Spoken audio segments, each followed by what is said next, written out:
I am Nkosinathi Ndlovu, and this is TCS Plus, brought to you today by Binance. Binance is a cryptocurrency exchange platform where users can buy, sell, and trade cryptocurrencies, including Bitcoin, Ethereum, and others. My guest today is Hannes Wessels, South Africa General Manager at Binance, who will be talking us today about the role that cryptocurrencies play in the digitization of money. Hannes, good day and welcome to the show. Hi, Nati. It's a pleasure to be here. Thank you. Hannes, can you start by telling us some of the trends, challenges, and opportunities shaping the future of digital banking in South Africa?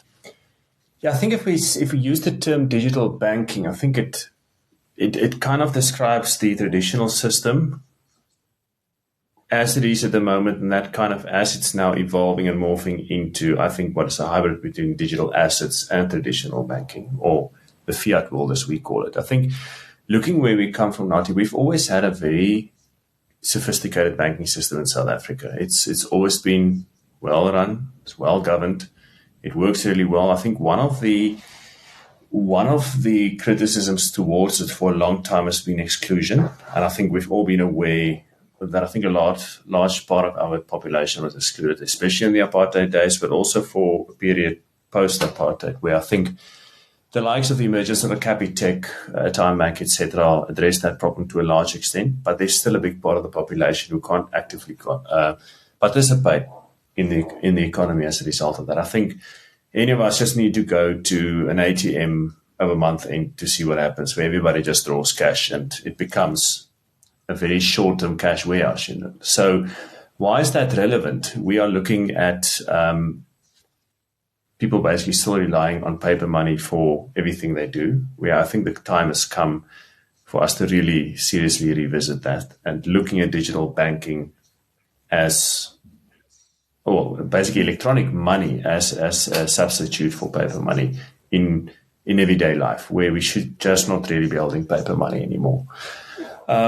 Where does this bring crypto in? I think in South Africa, as a result of that sophisticated banking system, we still have a system that works really well and serves most people. The speed of transacting, I think specifically at point of sale, is very fast. You're looking at 5 seconds. I think with tap technology now it's possibly even less than 5 seconds.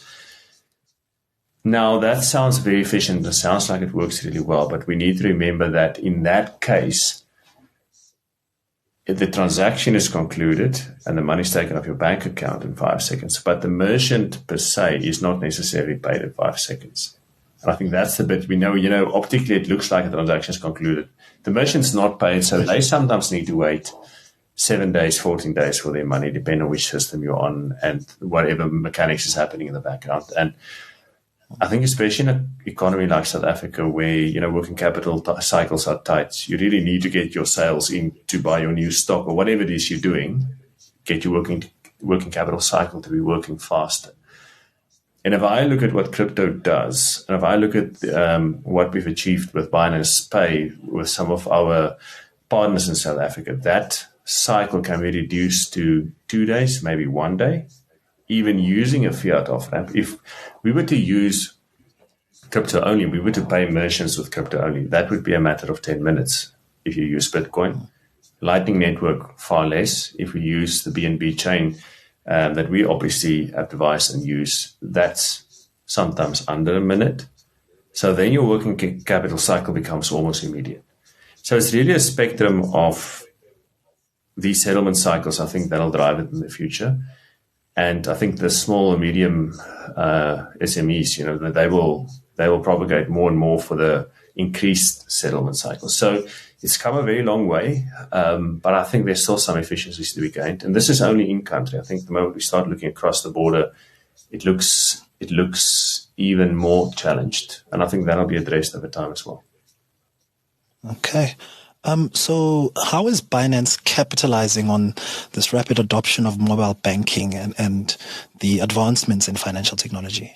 So we've been a leader in the crypto space ever since the company was formed in 2017. And within 6 months of our formation, we were the biggest crypto exchange in the world. The team at that stage, led by Changpeng Zhao, or CJ as we all know him, innovated very rapidly around products development specifically, and not only creating an exchange for crypto where you can buy and sell Bitcoin, which is where a lot of the other players focused.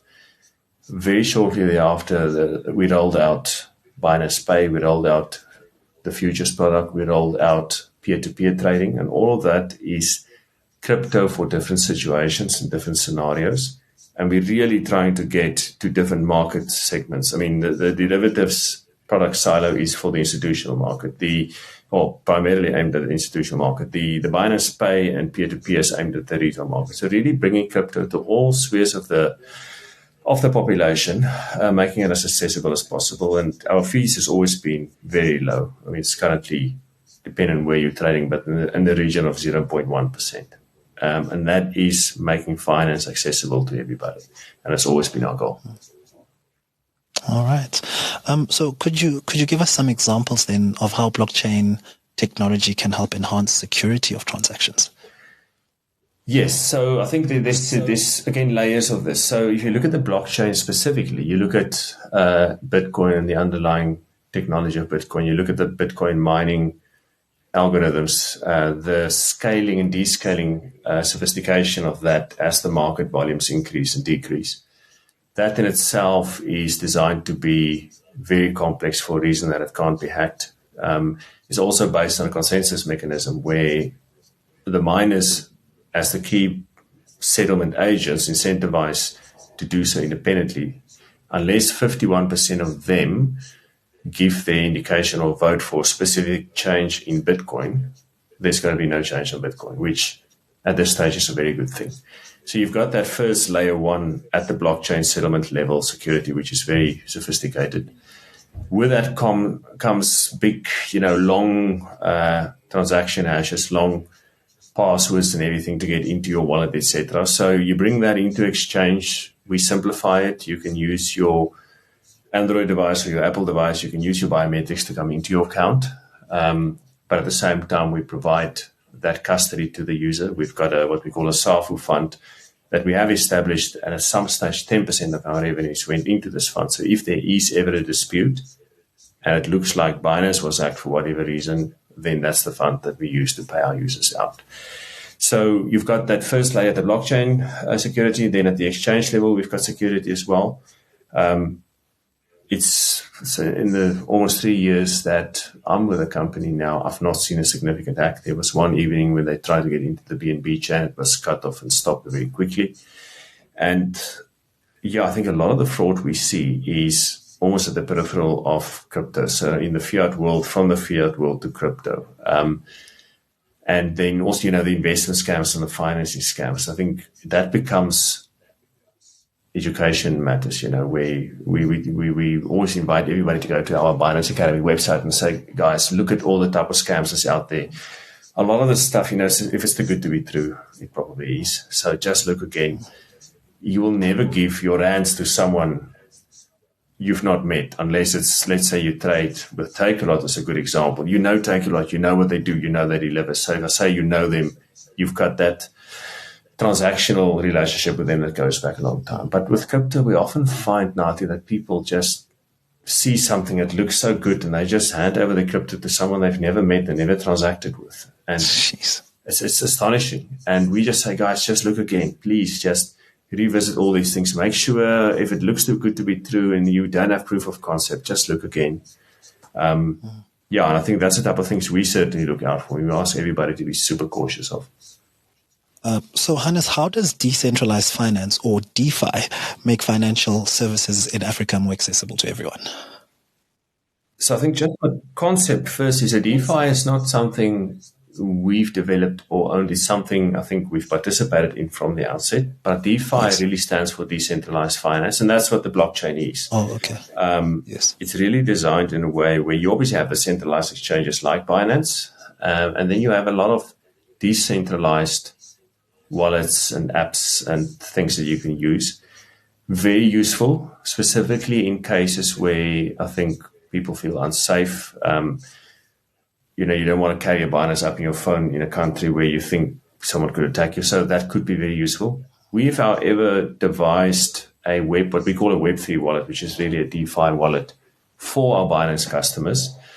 This gives them the opportunity to carry that on their app, on their phone, on the basis that it's not on the Binance exchange. It is held in a DeFi wallet, or it is a DeFi wallet. So we give users that product as well. The advantage of it is in the markets like South Africa, where you're regulated, you also then have recourse to a regulator if something goes wrong. Whereas if you go and use one of the DeFi wallets that is not within the ambit of, let's say, South Africa's FSCA regulation space, something goes wrong, you can't go anywhere. Who do you go to? The regulator is going to say, but you traded with a wallet that's not regulated by us. We cannot help you. You can try your luck if you know where the specific wallet operates, but I think the probability of success of recovering your funds is extremely low. Back to your question in terms of how this works for Africa. In the beginning, we spoke about the sophistication of the banking system in South Africa, which it is.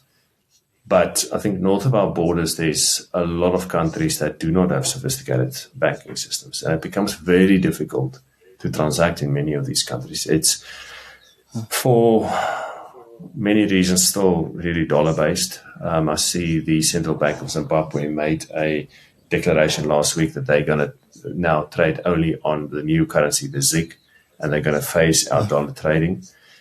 We'll need to see how that goes. I mean, the ZiG didn't have a great start. So we need to make sure that, they need to make sure that they protect their citizens from hyperinflation again.